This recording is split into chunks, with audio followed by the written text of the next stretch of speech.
नमस्कार दोस्तों, स्वागत है आपका मेरे चैनल पर। आज मैं आपको नैसेड्स के बारे में बताऊंगी कि नैसेड्स होते क्या हैं, इसके अंदर प्रॉपर्टीज़ क्या होती है। इसके अंदर प्रॉपर्टीज़ होती है एंटी इन्फ्लेमेटरी, एनाल्जेसिक और एंटीपायरेटिक प्रॉपर्टीज़। और ये पेन में इन्फ्लामेशन, फीवर, आर्थराइटिस और musculoskeletal disorder, other inflammatory conditions, यानी कि अगर बुखार हो उन सब चीज़ में इसका यूज़ किया जाता है। तो इसका मैकेनिज्म ऑफ एक्शन जो है मैं आपको इसको डिटेल में बताऊंगी। ठीक है। इसमें जो ड्रग होती है एस्प्रिन होती है, आइबुप्रोफेन होती है, नेप्रोक्सिन, डाइक्लोफेनेक, एंडोमेथासिन, सेलोकॉक्सिब, केटोप्रोफेन।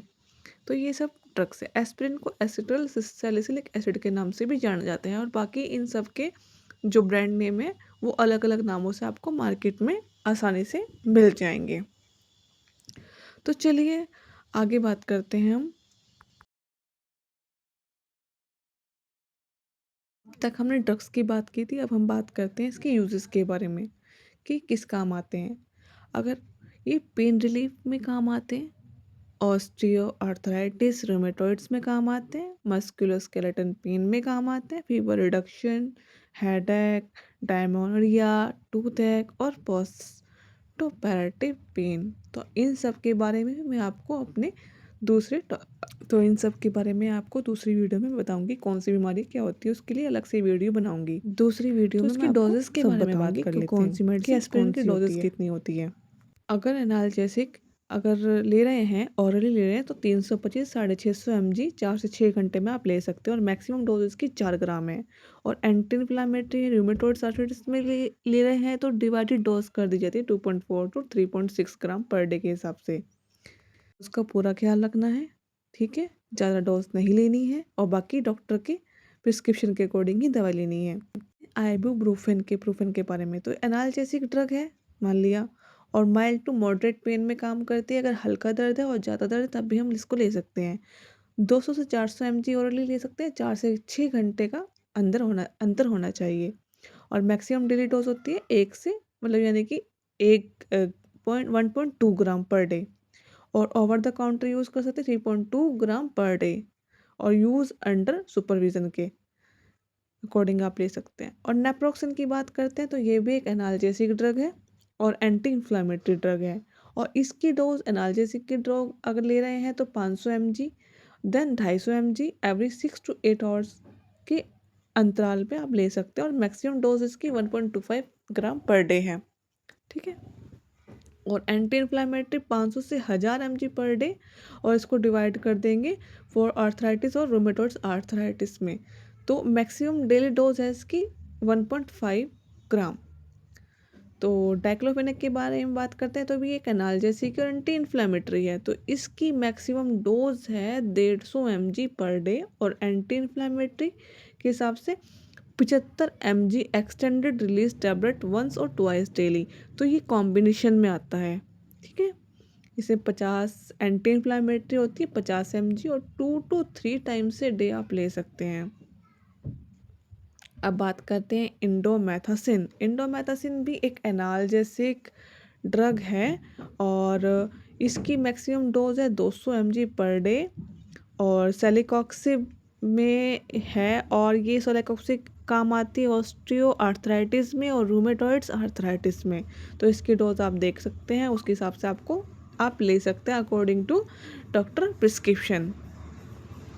तो आगे बात करते हैं बच्चों को कितनी डोज लेनी चाहिए। तो बच्चों की जो डोज है आइबुप्रोफेन, और उसका 6 महीने से कम का बच्चा है तो उसकी 5 से 10 mg पर केजी पर डोज एवरी 6 to 8 आवर्स। इसका एक फॉर्मूला होता है, वो आपको लगा कर ही देना है। मैक्सिमम डोज 40 mg पर केजी पर डे। और दूसरी होती है नेप्रोक्सिन।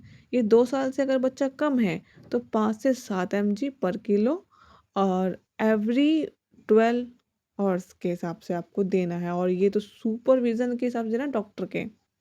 अब जान लेते हैं इसके साइड इफ़ेक्ट क्या है।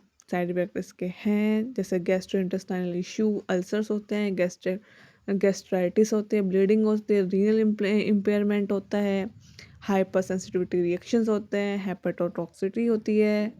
तो ये रिस्क इसके हो सकते हैं। बाकी आप देख सकते हैं इसमें अच्छे से। इसकी जानकारी के लिए आप मुझे कमेंट कर सकते हैं।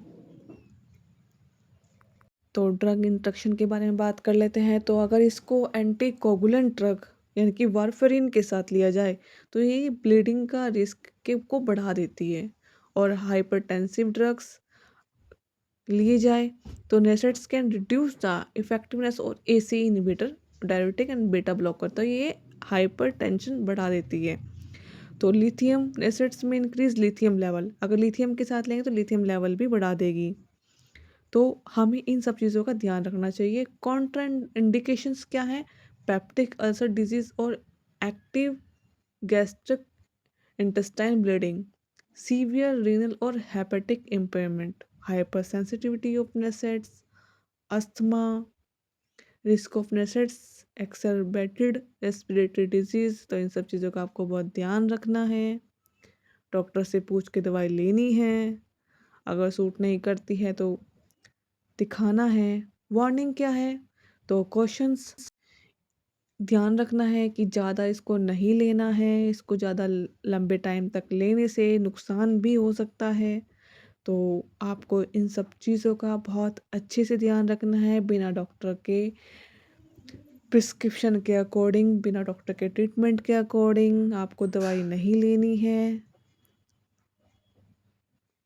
ठीक है, अब मैं आपको बताती हूँ कि आगे प्रेग्नेंट है या फिर ब्रेस्ट फीडिंग कराती है।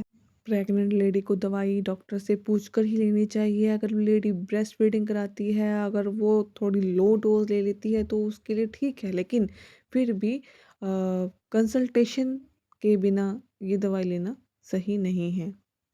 तो आप बिना किसी कंसल्टेशन के, बिना डॉक्टर की प्रिस्क्रिप्शन के आप इन सब दवाइयों को ना लें।